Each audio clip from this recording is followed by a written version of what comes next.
Hello friends, मैं रचना Amarnath happy literature channel में आपका स्वागत करती हूँ। Friends, in this video, I'm going to talk about one of the most powerful and emotional endings in English drama, the ending scene of Dr. Faustus by Christopher Marlowe. So let us understand what makes this ending so unforgettable and tragic. So question can come like this: critically analyze the ending scene of Christopher Marlowe's play doctor foster, या फिर ऐसा भी आ सकता है कि discuss the final moment of Christopher Marlowe's play doctor foster. So this answer is suitable for 20 marks question.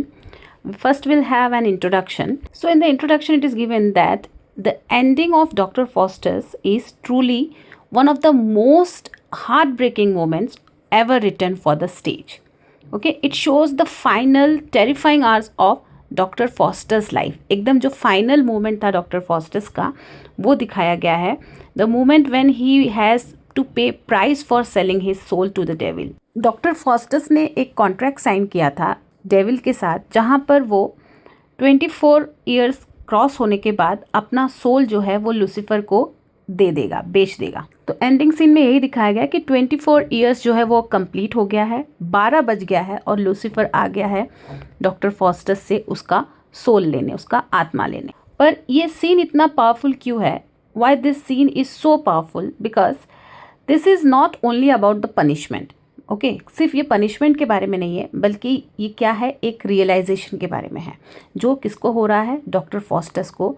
उसको ये realise हो रहा है कि उसने जो भी कुछ किया वो गलत था. लालच में आके उसने जो भी डील किया था डेविल के साथ में, लूसीफर के साथ में, वो गलत था. So in the ending scene we see a man who finally understands his terrible mistake, but it is already too late. अब बहुत लेट हो चुका है, अब कुछ नहीं किया जा सकता.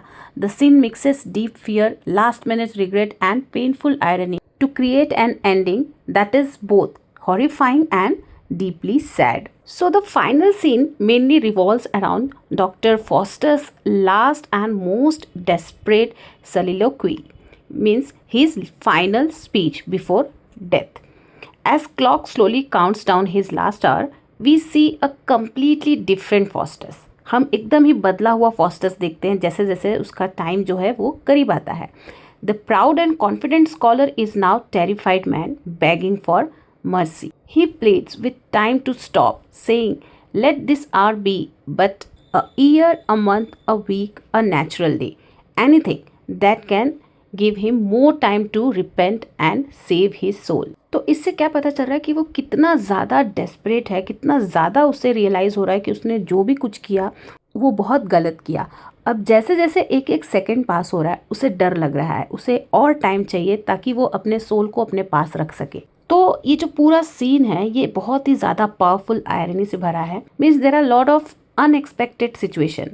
Faustus, who once used magic to gain all knowledge, now lacks the simple wisdom to truly repent. He knows he should ask for God's mercy, but he feels his heart is hardened. He cries out to Christ, seeing a vision of saving blood in the sky, yet he feels unworthy of it. He has knowledge but no faith, and that is what destroys him. मतलब ये इतना ज़्यादा इसके पास knowledge था, लेकिन यहाँ पे वो अपना नॉलेज, अपना विजडम नहीं यूज़ कर पा रहा है कि वो भगवान से माफ़ी मांग ले, या फिर ये समझ लो उसे ऐसा भी लग रहा है कि वो उसके लायक ही नहीं है, मतलब माफ़ी के लायक ही नहीं है. तो डॉक्टर फॉस्टस अब ऐसा इंसान है जो एक दिन ऐसा चाहता था कि वो भगवान बन जाए, लेकिन अब ऐसा चाह रहा है कि वो कुछ भी ना हो, एक पानी के ड्रॉप के बराबर हो जाए, या फिर वो एकदम से ही ख़त्म हो जाए, या फिर एक ऐसा जानवर बन जाए जिसके पास सोल ना हो, ताकि वो बस किसी भी तरीके से अपने सोल को बचा सके.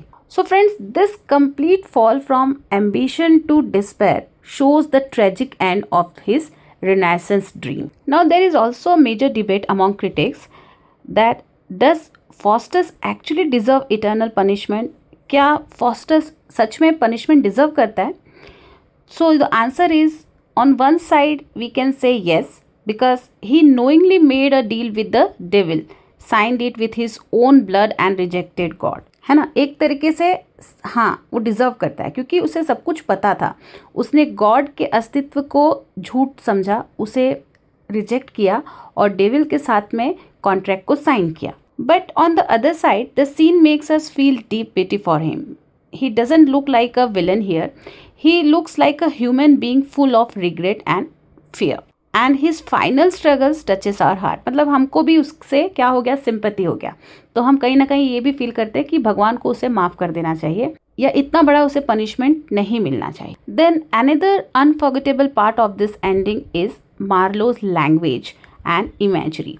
ठीक है, जो लैंग्वेज मार्लो ने यूज़ किया है वो भी बहुत ही अमेजिंग लैंग्वेज था. और जो इमेजेस को यूज़ किया, जैसे कि स्लो क्लॉक जो है ना वो धीरे धीरे टिक टिक टिक ऐसे चल रहा था.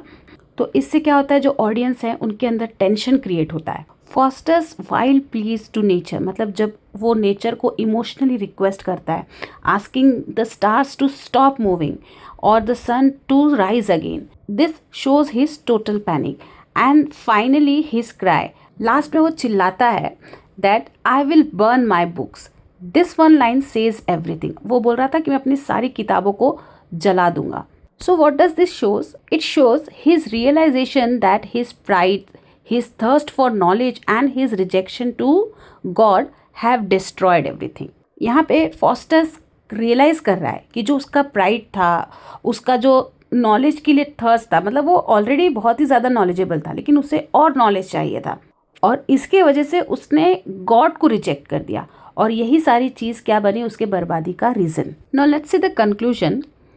The ending of Dr. Faustus is a masterpiece of tragic drama, no doubt. It is not just a warning against sin, it is a deep exploration of human weakness and the price of ambition. तो ये सिर्फ ऐसा नहीं है कि तुमने पाप किया तुम्हें सज़ा मिलेगी, नहीं, बल्कि ये क्या दिखाया गया है कि जब हम ओवर एम्बिशियस हो जाते हैं, ठीक है, एम्बिशियस होना, करियर ओरिएंटेड होना गलत नहीं है, लेकिन जब हम ओवर कोई चीज़ करने लगते हैं, ओवर पैसे के पीछे भागने लगते हैं, तो कहीं ना कुछ गलत होता है हमारे साथ.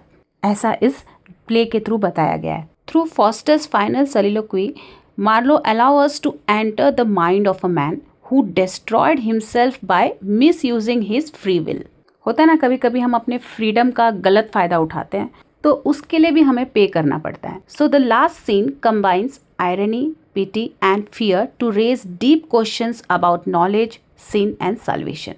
While Dr. Faustus' damnation feels logically deserved, the emotional depth of his last hour makes us sympathize with him.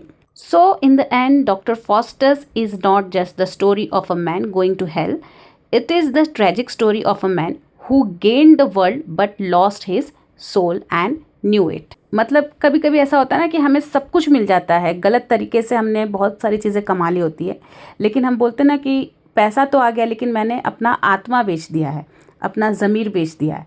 ऐसा होता है ना, तो वही चीज़ इसमें बताया गया है. तो फ्रेंड्स, इस वीडियो में बस इतना ही. अगर आपको ये वीडियो अच्छा लगा है, आपके लिए हेल्पफुल है, तो प्लीज़ इसे लाइक कर दीजिए, चैनल को सब्सक्राइब कर लीजिए, अपने फ्रेंड्स के साथ इसे शेयर करिए, कमेंट करना ना भूलिए. तो मिलते हैं मेरे नेक्स्ट वीडियो में एक नए टॉपिक के साथ. तब तक के लिए आप अपना ख्याल रखिए. बाय.